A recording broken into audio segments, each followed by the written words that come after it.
อ้าวใจจะมาเฮ็ดหยังเอาเขาชื่อล่างถ้วยแค่อย่างโอ้ยเพิ่นจะมาเฮ็ดจะล่างกล้วยจังได๋มันถือพาอยู่ป้าเขาสิเฮ็ดเองอันนี้น่ะป้าเป็นหน้าที่ของเขาโลดนี่นึกเดี๋ยวเขาเฮ็ดเองเพิ่นหั่นพุ่นไปนอนอยู่ล่างพุ่นไปบ่มีหยังเฮ็ดก็ได้ไปดูห้องแอร์พุ่นไปมาล่างกล้วยจังได๋ถือพาอยู่เป็นหยังเอาใจเฮ็ดอย่างนี้เร็ว เอาเครื่องไปซัก ป้าเบิ่งเดี๋ยวเขาเฮ็ดเองเขาสิจัดการเองมาเพิ่นหั่นไปอยู่ซื้อรถ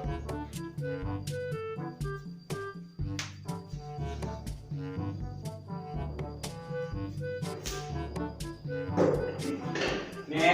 อีกแล้ว เอาชิ้นหูขึ้นเหมือนกัน โอ้ยสมมุติโอ้แต่ไหนก็ยังว่าบ่ให้เฮ็ดหยังแล้วเพิ่นนั่นน่ะเพิ่นถือพาใหญ่แล้วเดี๋ยวเขาเฮ็ดเองนี่ว่าบ่ผมฟังบ่เดี๋ยวเขาเฮ็ดเองนี่ว่า เอาไปจะซอ โอ้ ย ยเจ้าหน้าเขาให้ซั่นแหละ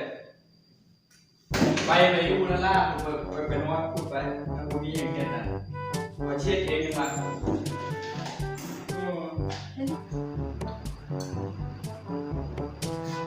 ยายสิเฮ็ดหยังนั่น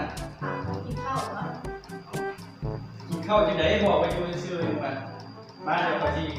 จัดการเองนะ ข้าวก็ไม่กินวะ เขาเฮ็ดแทนน่ะเด้เขาเฮ็ดแทนเพิ่นเบิดน่ะเด้พ่อเอากินแทนน่ะเด้เพิ่นอยู่ซื่อๆเลยว่าอยู่พาแล้วบ่ได้เฮ็ดหยังดอกอยู่ซื่อๆ